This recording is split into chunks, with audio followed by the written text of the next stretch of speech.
మిత్రులందరికీ 75వ గణతంత్ర దినోత్సవ శుభాకాంక్షలు. ఈ గణతంత్ర దినోత్సవ సందర్భంగా నేను మీ ముందు ఒక భావకవిత్వాన్ని చెప్పాలనుకుంటున్నాను. తేనెటీగల కష్టార్జితం కూడబెట్టిన అమృతం దాస్య విమోచన సుదీర్ఘ పోరాటం స్వాతంత్ర స్వేచ్ఛ ఫల గణతంత్ర రాజ్యాంగ దేశం కార్మిక కర్షక రాజ్యాంగేతర విద్యావంతు శ్రమశక్తి తపస్సంపద సార్వభౌమాధికార భరతఖండ మందిరము వారిది వీరిది నీది మరెందరో రక్త కన్నీళ్ల సెలయేరులు నాడు సజీవ నదుల ముంగిళ్ళు ఊరు వాడ వీధి నాడు వినే సత్పురుషుల శంఖారావం బడి గుడి చావడి నాడు విడనాడలేదు గ్రంథాల ఘోష రాజు పేద ఋషులు మునులు ముసలి ముతిక యువత నాడు నాటారు శాంతివనం పంచారు సౌభ్రాంతత్వం మోగులు శాస్త్రజ్ఞులు పండితులు కళాకారులు నాడు సూచించారు కాలమహిమ ప్రమాద సూచిక. అయినా నేడు మంచిని తుంచారు వంచన పెంచారు. కార్మికుల కన్నీటికి కారణం కర్షకులు భిక్షకులవుతున్నారా?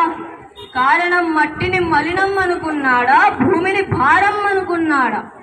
ఊరిని వల్లకాడు చేస్తున్నారు, వాడలను వేశ్యాన్రాటికలు చేస్తున్నారు, వీధుల్లోని ఊర కుక్కలవుతున్నారు.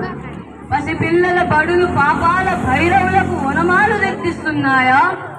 గుడిలో రాముడు ఓసెస్ కాదు ఓ టెర్రరిస్టు ఓ నక్సలైట్ ఉంటారని చెప్పుకుంటున్నాం.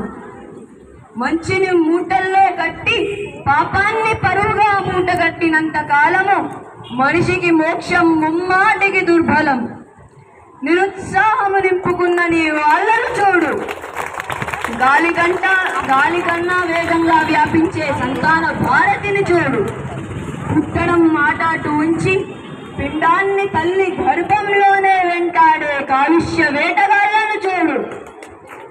అంతా నీకు అంధకారము కాకమునపే జాగృతిని జనగణమనగా చేసుకో, చైతన్యంను సహచురుణ్ణి చేసుకో. నీ మార్గం కాకూడదు అపవిత్రం, గణతంత్రంలోని గుణం గుర్తించడమే నీ ప్రథమ కర్తవ్యం. గణతంత్రం అంటే గణాంకాలు కాదు, గణంతో అభివృద్ధి చెందడమే సిసలైన గణతంత్ర దినోత్సవం. ఈ భాగత్వాన్ని రాసిన మళ్ళీ నాకు ఈ అవకాశం ఇచ్చిన మా ఇంగ్లీష్ టీచర్ గారికి మరియు పెద్దలందరికీ నా కృతజ్ఞతలు.